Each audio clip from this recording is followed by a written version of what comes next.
Olá, pessoas queridas, espero que estejam todos bem, com a graça de Deus Pai. Vamos dar continuidade ao nosso estudo do Evangelho segundo o Espiritismo, decodificado por Allan Kardec. Mas antes, vamos fazer a nossa oração. Pai nosso que estás no céu, santificado seja o vosso nome. O pão nosso de cada dia dai-nos, ó Pai, hoje e sempre. Perdoa as nossas dívidas como também devemos perdoar aos devedores. Não nos deixes cairmos em tentações. Livra-nos, ó Pai, de todo o mal. Que assim seja com a graça de Deus. Bem, amigos, nós estamos estudando o capítulo 19 do Evangelho. A fé transporta montanhas. Nós vimos nas palestras anteriores que a fé é algo intransferível. Cada um tem que construí-la. Nós já nascemos ali com a centelha divina, com a sementinha da fé dentro de nós, mas cabe a cada um cultivar como uma sementinha, né? Como foi citado em parte do que já estudamos. A pequena semente da mostarda está dentro de nós. Nós temos que regar, alimentar, cultivar, e assim o é com a fé. A fé em Deus, a confiança em Deus. É disso que estamos estudando. É sobre isso. É sobre essa bênção de podermos ter fé e de torcermos para aqueles a quem amamos e ainda não conseguem perceber essa fé, para que desenvolvam. E podemos mostrar como? Pelos exemplos, e não pelo blá, blá, blá, não é? Bem, então vamos lá. Hoje nós vamos iniciar o estudo no item 8, Parábola da figueira que secou.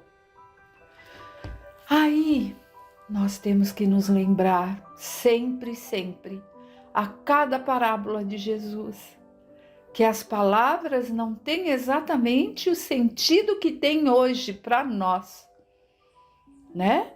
Naquele tempo, as pessoas eram ali colocadas como árvores, a árvore seca, a árvore frondosa, a figueira frondosa, linda, bonita, mas que não frutifica, mas representava o povo, as pessoas, a nação.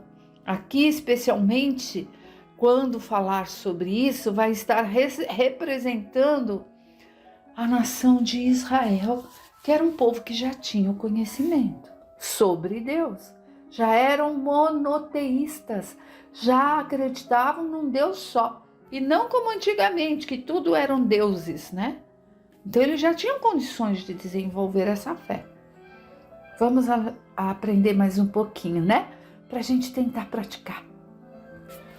Bem, então vamos lá. Quando saíram de Betânia, Jesus teve fome. E vendo ao longe uma figueira, foi até ela para ver se encontrava alguma coisa.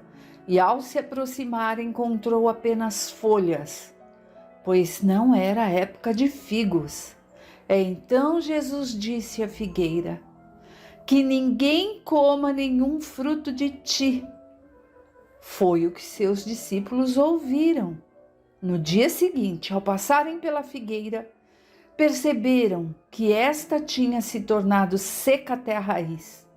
E Pedro, lembrando-se das palavras de Jesus, lhe disse: Mestre, vede como a figueira que amaldiçoastes tornou-se seca.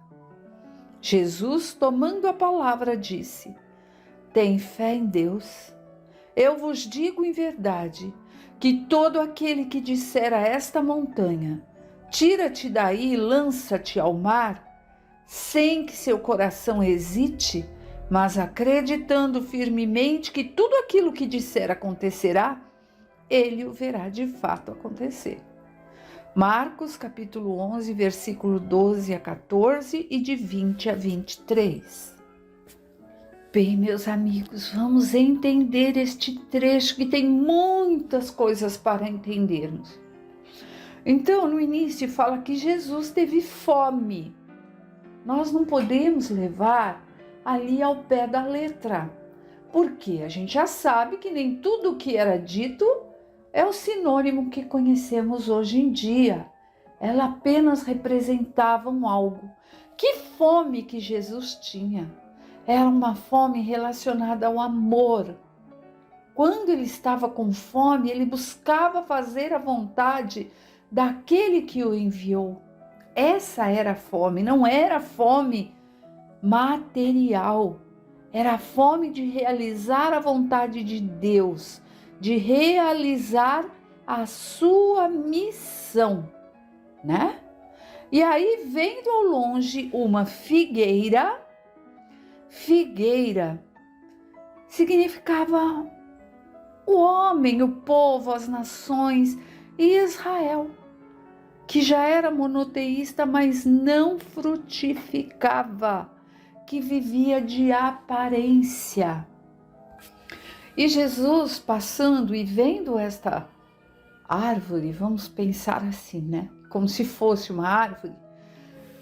A época em que estava passando devia ser exatamente agora. Eu tenho pé de figos. Tenho. E tem um deles, são 3 pés. Um deles que está aqui próximo de onde eu estou fazendo esta palestra, está totalmente seco, com os brotinhos. Logo mais eu passei ali pertinho dele e olhei e eu falei, nossa, eu acho que é bem essa parte que eu vou gravar hoje, sobre a parábola da figueira seca. E está, porque é a época em que caem todas as folhas. E lá atrás da minha casa, essa fica em frente de casa. Atrás de casa eu tenho outra que não está frondosa como que Jesus vai nos colocar aqui, mas que ainda tem folhas e até alguns frutinhos, pequenininho, mas tem. Mas o que ele nos coloca aqui é essa figueira. Então a figueira, só para esclarecer, ela tem as épocas, né? Lá pelo mês de abril, maio, junho, elas ainda estão secas. E depois começa ali a criar aquelas folhas lindas e a frutificar. Aqui as folhas ainda estão feinhas. Daqui tem, mas as que estão brotando ali, estão brotando folhinha e frutinhos bem pequenininho, porque o tempo não está muito de acordo, né, pelas mudanças humanas. Então fez ali essa mudança também, ela vai seguindo ali o ritmo da natureza. E aí Jesus está comparando, quando ele passa por ali, ele vê uma árvore que estava ali, linda, maravilhosa, frondosa, estava diferente das demais, cheia de folhas, bonita, mas não frutificava. Não frutificava. Isso era o quê? Era aquela nação de Israel que já sabia, já havia aprendido sobre Deus, mas não praticava, né? A figueira significava as religiões, o povo, e não conseguiam colocar em prática, porque os ensinamentos já estavam presentes desde a época de Moisés, já havia o conhecimento. Porém, esse conhecimento só era bonito aparentemente. Esse bonito entre aspas. Por quê? Porque eles queriam aparecer. Eram os fariseus, doutores da lei, os saduceus, que não criam em nada, mas eles não frutificavam. Essa é a simbologia da figueira seca. E quando Jesus diz que ninguém coma desse fruto, ele quer dizer que não se apeguem ao que eles pregam, pois não é a verdade. O que pregavam não condizia com os ensinamentos, só com as aparências. Lembram que nós já vimos em capítulos anteriores não se sentar sem lavar as mãos, não fazer isso, jejuar, papapá. Eram as aparências que eles davam o valor, mas não ao desenvolvimento moral, ao amar ao próximo, à caridade, ao amor. É disso que Jesus coloca como figueira. E então a gente tem que ir percebendo o que quer nos mostrar tudo isso, para que aprendamos e consigamos pensar como na época o que ele quis dizer e o que está nos dizendo até hoje. E para que não sejamos, a figueira seca, já que estamos aprendendo, vamos tentar praticar. Vamos continuar. A figueira que secou é o símbolo das pessoas que têm apenas aparência do bem, mas que na realidade não produzem nada de bom. Oradores que têm mais brilho do que solidez, cujas palavras têm o verniz da superfície, agradam aos ouvidos, mas quando são analisadas, não encontramos nada de proveitoso para o coração e, após tê-las ouvido, fica se perguntando qual o proveito que dela se tirou. É isso. Muitos são aqueles que aparentam ser, mas não são, E aí tem coisas que a gente acha tão bonito, mas no fundo a gente fala, mas para que vai me servir isso de bom? Por outro lado, tem palavras que já de início já mostram que não será nada bom.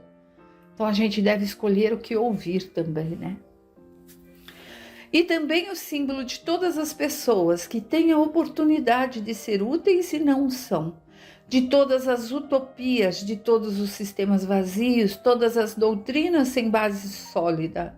O que lhes falta, na maior parte das vezes, é a verdadeira fé. A fé produtiva, a fé que comove as fibras do coração. Em uma palavra, a fé que transporta montanhas. São árvores que têm folhas, mas não têm frutos. Eis porque Jesus as condena à esterilidade.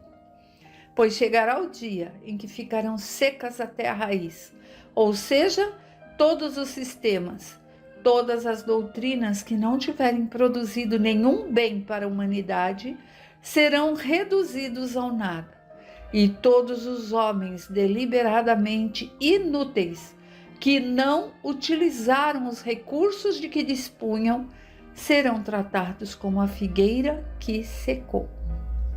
Todos os homens que não produzirem bons frutos, seremos tratados como a figueira seca. E por que Jesus nos coloca isso, meus queridos? Porque todos podem oferecer algo a favor do outro, ou pelo irmão necessitado, ou na rua onde moramos. Às vezes a gente reclama, mas não limpa a frente da nossa casa. Pelo nosso bairro, o que posso fazer de útil aqui por Embu-Guaçu, onde moro? Além de maldizer, Porque isso não cabe a nós que somos espíritas. Devemos rogar ali ao prefeito e os seus coadjuvantes ali para que hajam no bem. O que podemos fazer por uma criança que necessita? Todos nós podemos. Basta ter boa vontade. Nem que seja uma oração, uma prece, uma vibração pedindo a Deus para que auxilie àqueles que são necessitados. E outras coisas materiais mesmo. Chegar em frente da minha casa e mantê-la em ordem, limpa, com um pezinho de árvore, uma florzinha, que fará bem a mim e a todos que por ali passarem. Tudo isso é fazer algo, tudo isso é plantar, é frutificar, além dos ensinamentos colocados em prática. Os médiuns são os intérpretes dos espíritos, suprem-lhes os organismos materiais que lhes faltam para nos transmitir suas instruções. Eis porque são capacitados com dons para esse fim.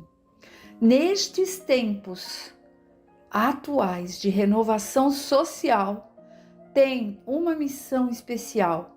São como árvores que devem dar o alimento espiritual aos seus irmãos.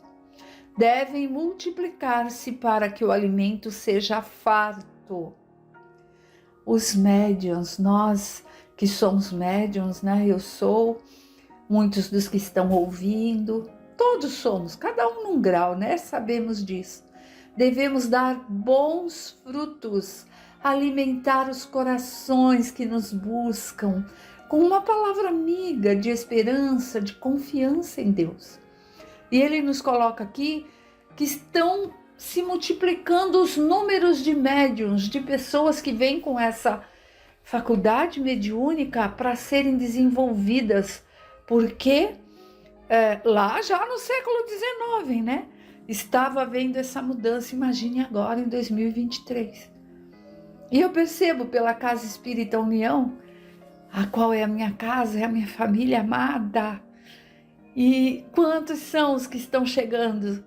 Novinhos de tudo, em idade, às vezes, os jovens ali, frutificando, aprendendo, estudando, buscando conhecer como se processa as manifestações mediúnicas, o respeito que devemos ter com a espiritualidade, com aqueles que vêm ali como obsessores, pois que todos são nossos irmãos.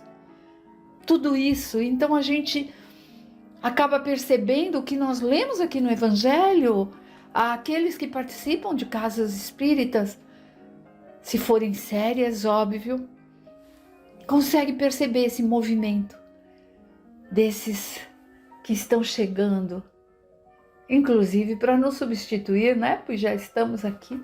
Eu estou ficando com uma certa idade, quando eu partir terão ali outros que estarão dando passividade. É isso. É esse movimento que Jesus fala e fala do nosso dever e de como devemos agir. Vamos continuar a leitura. Olha o que ele diz. Devem multiplicar-se para que o alimento seja farto, o alimento do conhecimento, né? E serão encontrados em todas as partes, em todos os países, em todas as classes sociais, junto aos ricos e aos pobres, aos grandes e aos pequenos, a fim de que não faltem em nenhum lugar e para provar aos homens que todos são os chamados. Todos, gente. Lembram? Todos são chamados e poucos os escolhidos. E nós seremos escolhidos pelas nossas obras. Não é assim ao acaso, né? Nós temos que frutificar como médiuns que somos. Temos que alimentar, dar esse bom fruto que Jesus espera de nós, que Deus espera.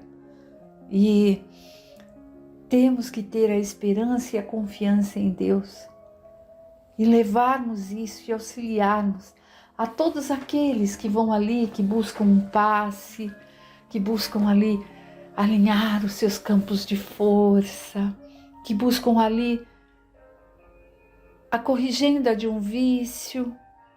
Estamos ali para o trabalho no bem, então temos que nos dedicar, agindo em nós, fazendo a reforma íntima, que por vezes não é fácil. Bom, então vamos lá. Bom, haverá em todos os tempos e em todos os povos, e para provar aos homens que todos são chamados.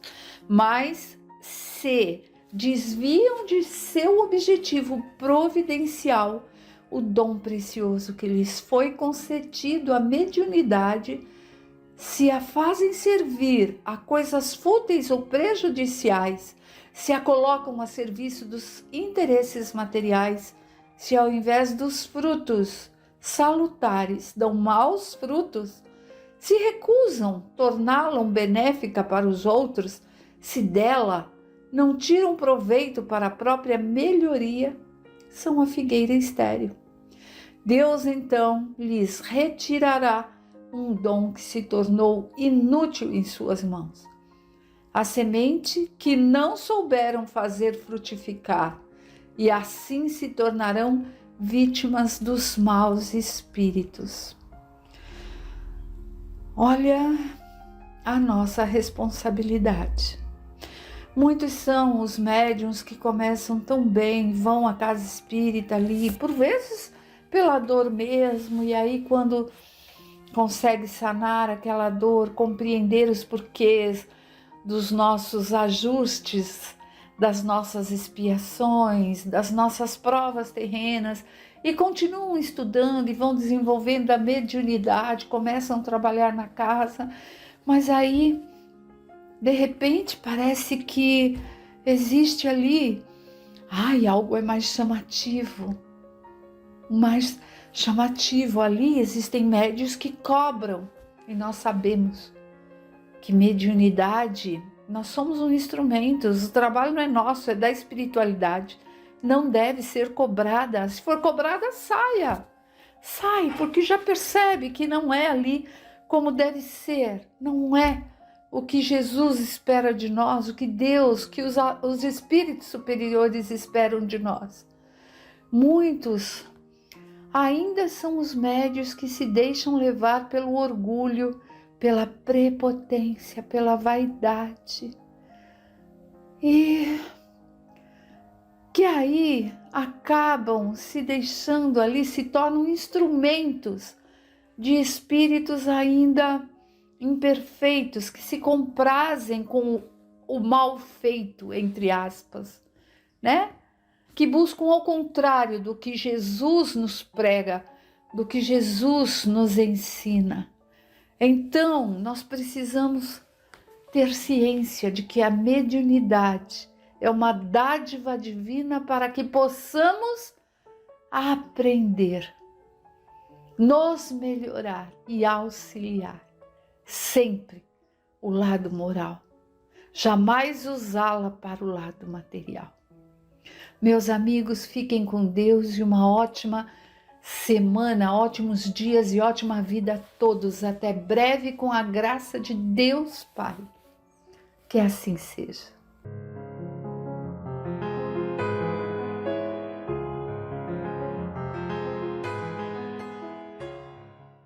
Saudações a todos. Vamos ao nosso Livro dos Espíritos por Allan Kardec. Estamos no livro 2, capítulo 1, dos Espíritos. Item 7, Progressão dos Espíritos. Kardec realiza a pergunta 114. Os espíritos são bons ou maus por natureza, ou são eles mesmos que procuram melhorar-se? Os espíritos mesmos se melhoram. Melhorando-se, passam de uma ordem inferior para uma superior. 115. Uns espíritos foram criados bons e outros maus? Deus criou todos os espíritos simples e ignorantes, ou seja, sem conhecimento. Deu a cada um deles uma missão, com o fim de os esclarecer e progressivamente conduzir à perfeição, pelo conhecimento da verdade e para os aproximar dele. A felicidade eterna e sem perturbações, eles a encontrarão nessa perfeição. Os espíritos adquirem o conhecimento passando pelas provas que Deus lhes impõe. Uns aceitam essas provas com submissão e chegam mais prontamente ao seu destino. Outros não conseguem sofrê-las sem lamentação, e assim permanecem por sua culpa distanciados da perfeição e da felicidade prometida. 115A. Segundo isto, os espíritos na sua origem se assemelham a crianças, ignorantes e sem experiências, mas adquirindo pouco a pouco os conhecimentos que lhes faltam ao percorrer as diferentes fases da vida? Sim, a comparação é justa. A criança rebelde permanece ignorante e imperfeita. Seu menor ou maior aproveitamento depende da sua docilidade, mas a vida do homem tem fim, enquanto a dos espíritos se estende ao infinito. 116. Há espíritos que ficarão perpetuamente nas classes inferiores?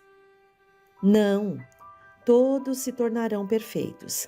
Eles mudam, embora devagar, porque, como já dissemos uma vez, um Pai justo e misericordioso não pode banir eternamente os seus filhos.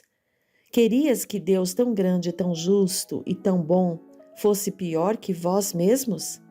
117. Depende dos espíritos apressar o seu avanço para a perfeição? Certamente. Eles chegam mais ou menos rapidamente segundo o seu desejo e a submissão à vontade de Deus. Uma criança dócil não se instrui mais depressa que uma criança rebelde? 118. Os espíritos podem degenerar? Não. À medida que avançam, compreendem o que os afasta da perfeição. Quando o espírito concluiu uma prova, adquiriu conhecimento e não mais o perde. Pode permanecer estacionário, mas não retrogradar.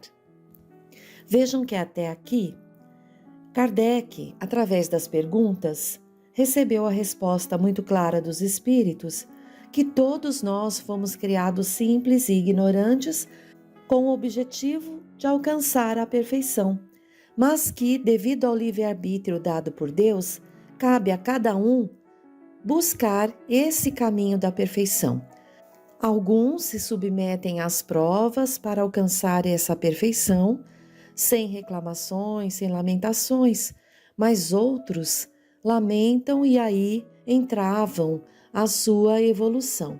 Exemplo, nós mesmos, encarnados nesse mundo de expiação e prova nesse tempo, já tivemos com certeza direcionamentos certos para Deus, mas devido à nossa imperfeição, devido à nossa teimosia, não aproveitamos muito bem as oportunidades e ficamos muitas vezes patinando. Aí Deus, que é Pai de amor e bondade, o que faz conosco? Nos encaminha para os cuidados de Jesus no planeta Terra, pelo tempo que nos for necessário, e ainda mais nos atrai a uma doutrina que fala direto à razão, sem rituais, para que a gente não perca tempo e procure melhorar o nosso aproveitamento das oportunidades da vida. Então, companheiros, ombro a ombro, vamos lá, procurando observar bem o que andamos fazendo dos nossos pensamentos, como estamos utilizando a nossa palavra e como estamos agindo nesse mundo, porque é isso que conta na nossa evolução.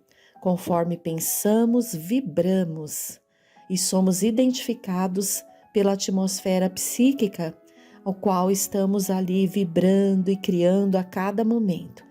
Ah, que bom saber que todos nós chegaremos lá à perfeição e que bom saber que depende de nós abreviarmos os sofrimentos do caminho, nos tornando mais dóceis no momento da prova que nós mesmos pedimos, imploramos. Existe uma fila muito grande de irmãos querendo encarnar para passar pelas oportunidades de aprendizado e de reparação de erros que estamos tendo a oportunidade de vivenciar. E muitos de nós não estamos valorizando ainda esses momentos de vida.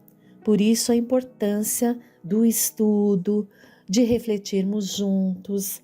É muito bonito quando os espíritos superiores respondem a Kardec aqui, né? Quando ele pergunta, há espíritos que ficarão perpetuamente nas classes inferiores? E eles dizem, não, todos se tornarão perfeitos. Eles mudam, embora devagar, porque, como já dissemos uma vez, um Pai justo e misericordioso não pode banir eternamente os seus filhos. É muito consolador. Então, que sejamos filhos que aproveitem os ensinamentos que o Pai nos direciona nessa vida. E passo a passo haveremos de nos sintonizar cada vez mais com o Cristo Jesus, que é o nosso modelo. Vamos à pergunta de Kardec, número 119. Deus pode livrar os espíritos das provas que devem sofrer para chegar à primeira ordem?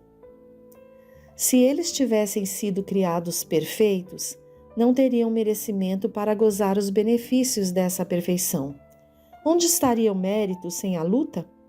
De outro lado, a desigualdade existente entre eles é necessária à sua personalidade, e a missão que lhes cabe nos diferentes graus está nos desígnios da providência, com vistas à harmonia do universo. Nota de Allan Kardec. Como na vida social todos os homens podem chegar aos primeiros postos, também poderíamos perguntar por que motivo o soberano de um país não faz de cada um dos seus soldados um general, por que todos os empregados subalternos não são superiores, por que todos os alunos não são professores. Ora, entre a vida social e a espiritual existe ainda a diferença de que a primeira é limitada e nem sempre permite a escalada de todos os seus degraus, enquanto a segunda é indefinida e deixa a cada um a possibilidade de se elevar ao posto supremo. 120. Todos os espíritos passam pela fieira do mal para chegar ao bem? Não pela fieira do mal, mas pela da ignorância. 121. Por que alguns espíritos seguiram o caminho do bem e outros do mal? Não têm eles o livre-arbítrio? Deus não criou espíritos maus, criou simples e ignorantes, ou seja, tão aptos para o bem quanto para o mal. Os que são maus, assim se tornaram por sua vontade. 122. Como podem os espíritos em sua origem, quando ainda não têm a consciência de si mesmos, ter a liberdade de escolher entre o bem e o mal? Há neles um princípio, uma tendência qualquer que os leve mais para um lado que para outro? O livre-arbítrio não se desenvolve à medida que o espírito adquire consciência de si mesmo. Não haveria liberdade se a escolha fosse provocada por uma causa estranha à vontade do espírito. A causa não está nele, mas no exterior, nas influências a que ele cede em virtude de sua espontânea vontade. Esta é a grande figura da queda do homem e do pecado original. Uns cederam à tentação e outros a resistiram. 122a. De onde vêm as influências que se exercem sobre ele? Dos espíritos imperfeitos que procuram envolvê-lo e dominá-lo e que ficam felizes de o fazer sucumbir. Foi o que se quis representar na figura de Satanás. 122b. Essa influência só se exerce sobre o espírito na sua origem? Segue-o na vida de espírito, até que ele tenha de tal maneira adquirido domínio de si mesmo que os maus desistam de obsediá-lo. 123. Por que Deus permitiu que os espíritos pudessem seguir o caminho do mal? Como ousais pedir a Deus conta dos seus atos? Pensais poder penetrar os seus desígnios? Entretanto, podeis dizer: a sabedoria de Deus se encontra na liberdade de escolha que concede a cada um, porque assim cada um tem o mérito das suas obras. 124. Havendo espíritos que, desde o princípio, seguem o caminho do bem absoluto e outros do mal absoluto, haverá gradações, sem dúvida, entre esses dois extremos? Sim, por certo, e constituem a grande maioria. 125. Os espíritos que seguiram o caminho do mal poderão chegar ao mesmo grau de superioridade que os outros? Sim, mas as eternidades serão mais longas para eles. Nota de Allan Kardec. Por essa expressão, as eternidades, devemos entender a ideia que os espíritos inferiores fazem da perpetuidade dos seus sofrimentos, cujo termo não lhes é dado ver. Essa ideia se renova em todas as provas nas quais sucumbem. 126.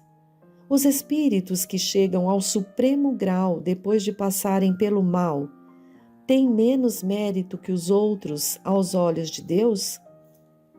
Deus contempla os extraviados com o mesmo olhar e os ama a todos do mesmo modo.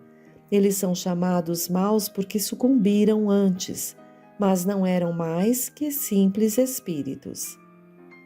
127. Os espíritos são criados iguais quanto às faculdades intelectuais? São criados iguais, mas não sabendo de onde vêm, é necessário que o livre-arbítrio se desenvolva. Progridem mais ou menos rapidamente, tanto em inteligência como em moralidade. Nota de Allan Kardec. Os espíritos que seguem desde o princípio o caminho do bem, nem por isso são espíritos perfeitos. Se não têm más tendências, não estão menos obrigados a adquirir a experiência e os conhecimentos necessários à perfeição. Podemos compará-los a crianças que, qualquer que seja a bondade dos seus instintos naturais, têm necessidade de desenvolver-se, de esclarecer-se e não chegam sem transição da infância à idade madura. Assim, como temos homens que são bons e outros que são maus desde a infância, há espíritos que são bons ou maus desde o princípio, com a diferença capital de que a criança traz os seus instintos formados, enquanto o espírito, na sua formação, não possui mais maldade que bondade. Ele tem todas as tendências e toma uma direção ou outra em virtude do seu livre arbítrio. Mais uma vez, fica claro que esse Deus de amor e de bondade que nos criou simples e ignorantes, não maus ou bons, simples e ignorantes, e que o nosso livre-arbítrio vai se desenvolvendo, se aprimorando, conforme as experiências que vamos tendo. E Deus, na sua infinita sabedoria, onisciência, onipresença, onipotência, Ele concede a cada um de nós a liberdade de escolhas.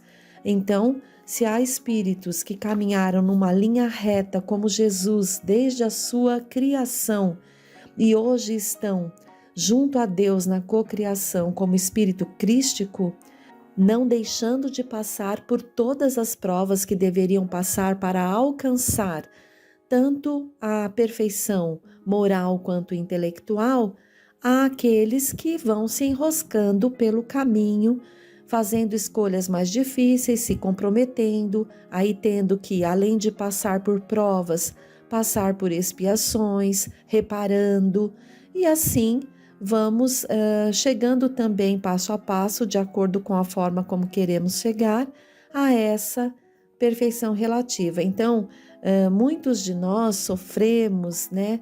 E aqui até os espíritos esclarecem a Kardec sobre aqueles que sofrem, né? Com essas eternidades, essa expressão que devemos entender como a perpetuidade no sofrimento, enquanto não nos emendarmos e buscarmos os caminhos do bem.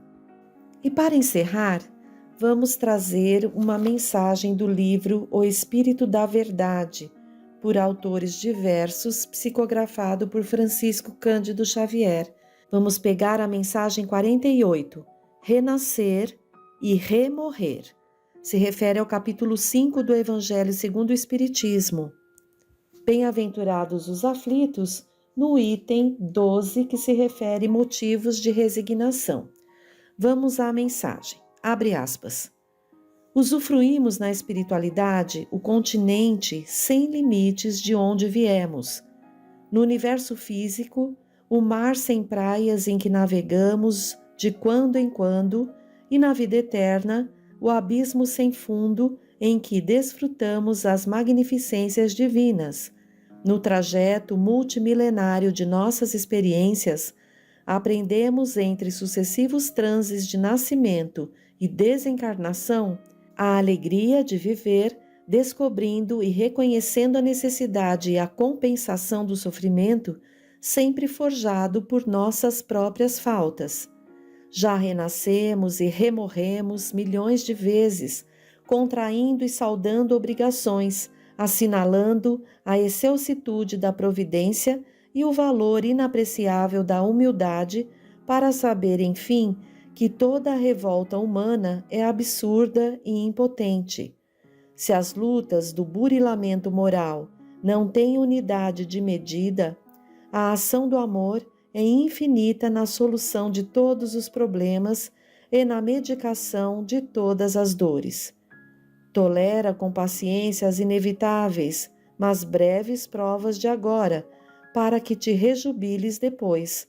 Nos compromissos espirituais, todos encontramos solvibilidade através do esforço próprio.